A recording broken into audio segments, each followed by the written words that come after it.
Hi guys, welcome back to my YouTube channel. My name is Ifeoluwa Ashimolowo, and on this channel I talk about faith, I talk about relationship, and I also talk about real life issues. Permit me to say happy new month. Welcome to a month of love.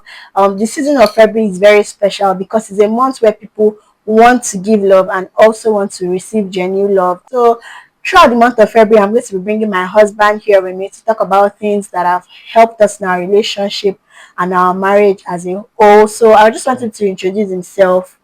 Yeah, like you said, welcome to the season of love. We're not just trying to oppress the singles, but just to share information that will help. Is something that we can learn from as singles and as married people. Yeah. And as she said, our husband Toby Ashwini. Wow. Welcome. I like this. Yeah, as she said, I'm my husband. Yes, it's my husband. The Odogo about the Odogos. Okay, so without further ado, let's just jump right into this video. Today, we are going to be talking about how we make our marriage work. And although we have just been married for two years plus, it's safe to say that we have a good thing going for us, at least most of the time. That's from my end, though, but I don't know what you think. Oh yeah, sure. It has been good so far. Okay, so it's a mutual agreement. And while we are not certified marriage counselors, but I think that we can share from what we know and what applies to you or what you think you can benefit from. You can also pick from it. It's safe to say that even if marriage is a beautiful institution and it is, before you marry, it might be someone that God specifically told you that this is the person you should marry, without you putting intentional effort or working out your salvation or working out your marriage, it's possible that this marriage will not work, even if God had already said this is the person you are going to marry, this is the person you are meant to marry. And it is also important to know that no two marriages are the same. No matter how beautiful, no matter how thriving somebody else's marriage look, yes, it's something to be admired, but no two marriages are the same. That is why you have to work on your own marriage to achieve the marriage of your dreams. And I think that no two marriages are the same because the two individuals that are involved in each marriage are different and are unique. So don't expect that your marriage will be 100% maybe like your parents' marriage or like your mentor's marriage or maybe like your siblings' marriage. Work out your own marriage in order to achieve the marriage of your dreams. So I will just be starting by sharing one thing that I think that has helped us to have a good marriage is that we try to know and understand ourselves, and it's the same thing that applies to you as somebody that is married or somebody that is in a relationship or plans to be in a relationship. You should try to know the person you are with and understand the person you are with also. The Bible was saying, it says that true knowledge is a house built, by understanding is it established, and true wisdom its house are filled. No two people are the same. Even children that share the same womb, either as siblings or as twins, no two people are the same. And your husband or your wife is a unique being here on it. So your duty as a husband or as a wife or as a partner is trying to understand, okay, this is the person I am with. What is this person's weaknesses? What is this person's strength? What do they genuinely enjoy doing? What don't they enjoy doing? When you know these little details about your spouse, it helps you to relate with them better. For example, knowing the personality of my husband is a phlegmatic person. Knowing my personality, I am a melancholy sanguine. I'm most times happy and is most times sad. Are you sad? It's not sad, but I'm most times happy, but when I'm with people I'm more comfortable with. Okay. So all right. I hope you get what I'm trying to what I'm trying to explain is that when I'm maybe when I'm hyper happy sometimes and he's just looking at me like, okay, it's a thing that can be like, oh, what's always wrong with you now? Why can't you be jovial? But I've come to the terms that, okay, this is how he is. It doesn't mean that he doesn't love me. It doesn't mean that he doesn't care about me, but this is just how he is personally. And there are some things that he expects that I do from his own melancholy perspective. Maybe he expects me to be more patient. I should be talking gently, talking in love. And I'm like, hey, don't give me that rubbish. And it's like, calm down now. But it's easy for him to relate to me because he knows that, okay, this is how this person is. Yes, there's room for improvement, but knowing and understanding your spouse will make your relationship thrive in a deeper way. But I don't know. Yes, like you said, from understanding the person, you'll be able to understand how to get what you want out of that person. Yeah. So sometimes she tells me to do some things and I might not do it immediately. She says it or when she wants it, but she knows what to do to get the result. Yeah, So yeah. it just makes everything easier. Easier, yeah. So just try and understand your spouse. Just your spouse is not as difficult as you think. They are not as selfish or ununderstanding as you think, but just try and know them and try and understand them. It will help you to relate to them better and it will help you to get the best out of them. Yeah, so the next point is creating shared goals and visions. This is one thing that has actually helped us in recent times. Mm-hmm. I'm sure you're familiar with videos online where you see couples sharing their plans for the year and visions. And we tried it, and it's something that really, really helps because it puts the two of you on the same page about your Yes. expectations for the year. Yeah. So, to start an example, she decided to go on a weight loss journey after pregnancy. I'm sure we understand what pregnancy does to mothers. And I decided to join, even though it wasn't easy for me because the difficult part for me was the meal planning, but that would be a discussion for another day. So I decided to go on it with her, and I realized that it actually got us closer Closer. Yeah. because we started doing a lot of things together. We started going Mm-hmm. on walks together, Mm-hmm. planning our meals together. It just helped us To to bond. bond, and Yeah. it improved our communication also. Yeah. And the Bible was saying that can two people actually work together except they be agreed? You cannot agree on something that you don't know about. That's why it's important for you to share your goals and your visions with your spouse. As he said about this fitness journey, I can remember that we started exchanging meal plans and meal ideas. So you send me videos of meals that I can eat. I'll send you examples of workout that I can do. And I don't know, it just helped us to be closer. It just helped us to bond more. So when you share your goals, when you share your dreams with your spouse, it helps you people to have a good thing going because you guys know that you are going in the same direction. One person is not feeling Yeah. left out or like, oh, I don't even know what he's doing. The person knows what you are doing and is trying his or her best to catch up with you and to cheer you on. The third thing I think that has helped us in our marriage is communication. And it's important for us to know that communication is not just talking. It's not just saying, how are you? How was your day? Communication is actually deeper than that because you cannot unfold some things in your spouse if you are not vulnerable with them. So communication needs a level of honesty, it needs a level of openness, and it also needs a level of vulnerability. And that is what you actually need in marriage. Before you get married, people say that, oh, one of the things that can help your marriage to thrive is communication.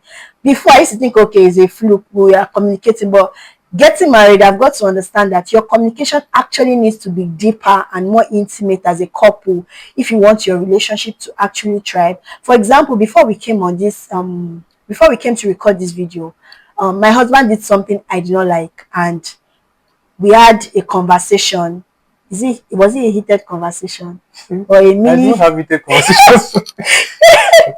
I we do had have it a conversations. we had a conversation about, because we were even trying to record this video, but the flow was not there, and we had to have a conversation about it. It was not a comfortable conversation, but it's something that had to be had so that there is no resentment or bitterness in anybody's heart, and everybody knows what this person likes and what this person does not like. And I also want to say that sometimes having difficult communications in marriage doesn't come easy, doesn't come cheaply, but it's something that you have to do because you'll be living with this person for the rest of your life if God tarries. So, how long do you want to bear what you don't like? How long do you want to forbear what you don't like? Or how long do you want to live with this person and have resentment in your heart towards this person? And it's just safe to say that even while you want to communicate, learn to know that there is a right place, a right time, and also a right tone to pass on your message to your spouse. You can't just say that, okay, because I want to communicate, I'll start talking to this person anyhow, or start shouting or start calling names. No, that's not what we are talking about. You can communicate respectfully, drive your point home, and get the best out of your spouse. But I don't know if you I want think to. that I think that's just basics. That's just the basics. At the right time, the right tone of voice, and the right use of Yeah, words. Just the basics of communication, and yeah. also expressing your feelings, expressing how you feel about whatever you're trying to share. It just makes your partner understand your view better. So the next thing that has helped us so far is growing spiritually, which Yes. is the bedrock of marriage Marriage. for us. I don't know about other people, It should be the but bedrock of marriage because God is the one that ordained marriage, well, we definitely. all have different views of. Okay. So for us, This is one thing that's actually really helped us. We just went for reboot camp. Shout out to CCI. Hi, Cecilia. And it was something that actually really helped us and brought us Mm-hmm. together. It helps you just remain focused on God being at the center of Your your marriage. marriage. Yeah. Going on spiritual events, concerts, outreaches, programs. It just helps you just grow spiritually, because as long as you can be connected on a very good spiritual level, it settles the physical. Because as we know, the Bible tells us the spiritual controls the physical. It's just the basic thing for marriage. Yeah, and I want to say that the more you grow spiritually, the more your love work also grows. Sure. So the more you'll be able to express or give out this love to your partner. And the more you grow spiritually, the more God is also able to speak to you and correct your heart. So Sure. maybe there's a particular way you spoke to your spouse, or and God is like, oh, you shouldn't talk to this person like that again. Or maybe there's maybe you guys had a disagreement. I don't know, it happens to me. I don't know for him all the time. Maybe we have a disagreement and I have piled up in my mind how I want to let myself be known that guy, no follow me try this thing again. And the Holy Spirit is like, Madam, calm down. You better go and talk what will scatter everything. I think it just helps you to bring a level of sanity, Yeah. and a level of holiness and self-control to your marriage, because you guys know that you are accountable to God. And also, the more you go closer to God, the more you guys also grow together. Yeah. So the last thing we'll be talking about, so that this video is not super long, is sharing and managing your expectation as a person, and even within the confines of your marriage. I feel like a lot of people have issues in their marriage because they don't share their expectation adequately with their spouses, and they don't know how to manage their expectation. Definitely, social media paints a kind of picture what you expect your spouse to be, or what you expect your marriage to be, like in a whole.